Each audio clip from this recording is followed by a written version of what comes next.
Today's voiceover talent is more than just a pretty voice. Pretty voice. Today's voiceover talent has to be a boss. A boss. Join us each week for business owner strategies and success with your hosts Anne Ganguzza and Gabrielle Nistico, along with some of the strongest voices in our industry. Rock your business. Rock your business. Rock your business. Like a boss. Like a boss. Rock your business like a boss. Rock your business like a boss. A VO boss. A VO boss. A VO boss.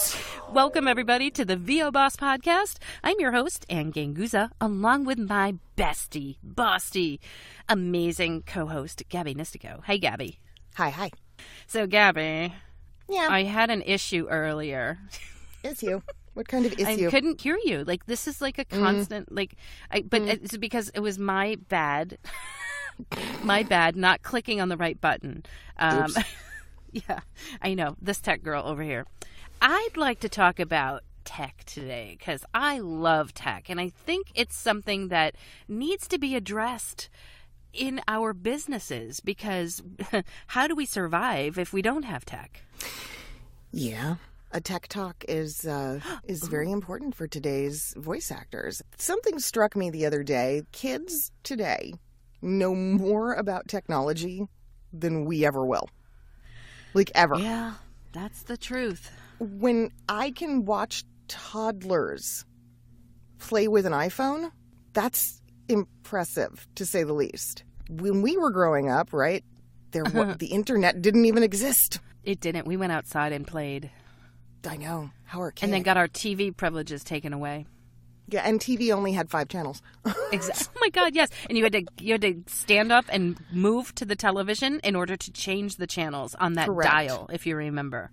There was a dial, and there was not a clicker, as Wow. my dad would say. And now we're dating ourselves. Yeah. Well, and there was the 5-mile trek uphill in the snow. Back in the day. And there were 10 feet of snow. I had to walk to school. Okay, yes, we're dating ourselves right now, and I know that we have listeners who are much younger, and the internet has always been a part of their life, right? Smartphones have always been a part of their life. All of this technology that we now use on a day-to-day has never not existed in their world. Exactly. But there will come a point in time where they find themselves in our shoes, where it's that next generation coming up that has some new technology that they've always been accustomed to. But Gabby, there's also not just the younger people than us. There's a whole lot of people in the industry right now that are our age or older. Mm-hmm. And they, too, I'm sure, are finding a struggle, right, to keep up with all of this tech. And I always have felt like I'm a little bit more of an exception in regards to technology because I worked in it, obviously, for 20 years. You more so than anyone I know, are an early adopter.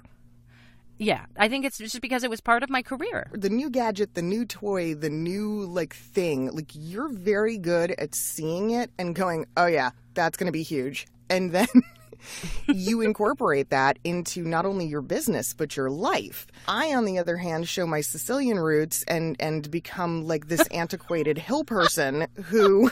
Antiquated hill person. Lives in a stone, hut and refuses to embrace the new. I'm still out there washing my clothes on a rock. Yes. It's funny. The other day I went to my husband's office party, and it was the first time I met a bunch of his coworkers. And for those of you that don't know, my husband is now working in the field of AI, artificial intelligence. So if you want to talk about feeling like a little technologically left behind, and even myself, wow. Everybody working in that industry was younger.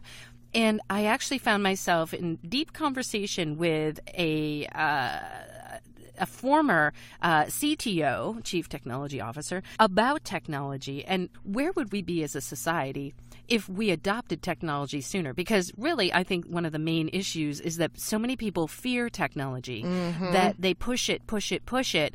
And if we all had a little more, I guess, openness open-mindedness about technology. For example, artificial intelligence, there's a lot of pushback because people think robots are going to take over the world. And they won't, I'm just saying. But, or I'm quite sure that as a society, we won't let that happen. But if we could embrace technology more, think about where we would be as a society, having technology as our friend and using it to work for us. Well, the resistance comes from what people have been taught, and it's all based on pop culture. It's not factual. It's not scientific. True. There's no real data. It's bullshit from Hollywood movies and books that we think, right, there's going to be some big uprising, the machines are going to take over, it's going to be, some sort of industrial apocalypse. Come on, guys. Not happening. That's a really excellent point, Gabby. That's exactly what it is. Story was different if technology was our friend as a child of the 80s, right? In the 80s, there were a lot of really great movies that introduced technology in that way as a friend. I remember Johnny Five and Flight of the Navigator, and but somewhere along the line that changed. Yeah, you're right. How important is technology to our business? Well, how about if I just start by saying, number one, our industry is kind of going through an evolution or revolution, who knows how you want to see it, in terms of digital online casting, right? Technology has evolved such that we are now being cast online versus traditionally where we'd have to go in a studio and audition and meet the casting director, etc. A lot of this is now happening online, and that is all due to the evolution of technology. And if you are not on board with that technology, then you're probably not going to go too far forward in this industry. I remember distinctly a point in time where I could work a full 8-hour day with zero dependency upon the internet. Now, if the internet goes down, I can't manage 8 minutes. Oh my gosh. That's it. And I'm studios. Done. Home studios, Gabby, remember? It wasn't a requirement when I got into the industry. It was like, it was a luxury and kind of a thing. Oh, and it cost a fortune. So it was like, yes. it was very prestigious to have one. Now you can't live without your own home studio. You just can't. Something else that struck me the other day in thinking about this is about web development. I don't know if everyone's aware that children now, as young as elementary school age, are learning how to code, are learning how to build websites and web technology and algorithms and all of these things that there's a lot of voice actors out there who still struggle with these things, who don't know how to maintain their own website, So here's what I find funny.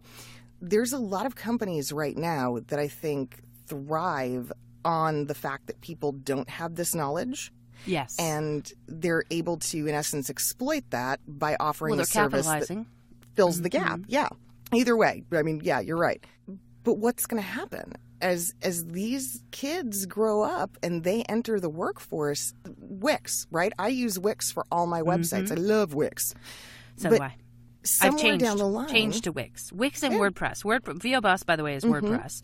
And everything else of mine now is Wix. And VoBoss might turn into Wix soon. Somewhere down the line, WordPress and Wix will be obsolete because the new generation will be able to build their own sites from scratch. That will not be a skill anymore. That's just a thing you know how to do. Yeah. Isn't that amazing? Well, or Wix, and I'm sure Wix and WordPress will evolve into they'll evolve another. In some way. It'll be like it'll be software versions, right? Because here's the deal. I mean, every day they're improving. Like, how many, because I have both platforms, I know that WordPress, there's a billion different plugins you can get for WordPress. Yeah. And that's a good thing, and it's also a bad thing, because sometimes they don't play well with others. But then on the other hand, you've got Wix, who definitely has the controlling option over on their end, where you are able to take advantage of their offering. So if you wanted to offer a store on your website, you would have to go through Wix to do that. that. With WordPress, you can get a plugin that'll do that, and you can choose from many different ones. So there's lots of different options. And I think the point that Gabby and I are trying to get at is that you should become familiar with, first of all, the back-end technology that's going to handle the front end or the front face of your business. And the more familiar you are with it, the better off you're going to be, the more control. How many times, Gabby, have I heard from a frantic student of mine that didn't have the password to their website, didn't know how to change their bio, didn't know how to upload their new demos? Oh my gosh. If I had a nickel for every time somebody said that to me, and I'm like, that is exactly what you need to avoid. Get some knowledge about your website. Make sure you have your password. Make sure that designer, before they pass it off to you, shows you how to get in, how to log in, and how to make changes if you can. In the last year alone, I've talked to probably half a dozen people who have had their website hacked, and they have no way to retrieve it, no way to fix it, don't know what to do. And in many cases, it is worst case scenario. It's like their site has been overtaken by porn. And they're like, oh my God, what do I, and I've had conversations with folks where I'm like, well, contact your registrar. My what? I'm like, oh God. They don't know who owns the URL, who has the hosting account, they're clueless. And they're clueless on how to find out. So, and that is... and it's a big problem. Having worked in IT and having worked the desk in IT as well for many, many years and answering those phones, I can't tell you one instance. There's very rarely an instance where people call up their tech support and say, oh my God, you're doing a great job. Thank you. Usually they're irate, they're frantic, they're panicked. And myself included, if I have a tech issue and I'm panicked, like I know, I've been through it. Sure. I expect that person on the other end to help me and not not be rude. I am in a very fragile state of mind when my technology doesn't work. And so, you guys, I think that the more prepared you can be for a scenario when your tech doesn't work, that means having a backup, right? Have a backup internet line, have your website backed up, make sure that you have that login and that password. And that goes for anything, really. I mean, what happens if you forget your password or you get hacked? And I think the other day I got an email saying that somebody had logged into my Netflix account. And I was like, from Indonesia. And I'm like, well, fun. That wasn't me. But do you think that was somebody else? Was I being hacked? And to change my password? Well, guess what, guys? If you get something like that, don't click on the link, because sometimes that's a spammer at work, having you click a link to change your password so that they can get your password. But you can go to your website directly, right, in another browser, in another window, and go to your account settings and change your password. And that way you can keep yourself secure as well. We can't be gullible. We have to have at least a basic education. And please don't rule out, guys, going to your local community college and taking some classes, because that will totally help you get up to speed. Oh, yes, and please. Third, for sure. The technology is not out to get you. No, it's not. There's no emotion. It feels nothing. It has no agenda. And as long as you remember that, you retain your control over what happens. Gabby, this is the optimist in Anne speaking. This is how I am able to be on board with technology. It is because people are inherently good, and that technology should help us and not hurt us. Now, I'm not, of course, so naive to think that there aren't things out there that can hurt us. Of course, I mean, we're talking, this could be a whole nother podcast, but modern day warfare. You don't think hacking into systems doesn't play a part in that. Of course it does. And so I think the best thing that you can do is to be educated, as Gabby was saying. Be educated, be smart, be street smart, be internet smart, be network, digital smart. And understand where things could possibly be not in your best interest. So don't trust it implicitly. Like I said, don't click that link that's saying, change your password here. Be a little, step back for a second, think about it, and get yourself educated if you're not, so that you can react smartly to your technology and make it work for you and not against you. Oh, God, yes. And you know what, Anne? I'm going to be an optimist right there with you. And I'm going to say that if you want to have all your faith in humanity restored via a story of technology, just go look up the Da Vinci robotic arm. Oh, yeah, absolutely. That's all you got to do.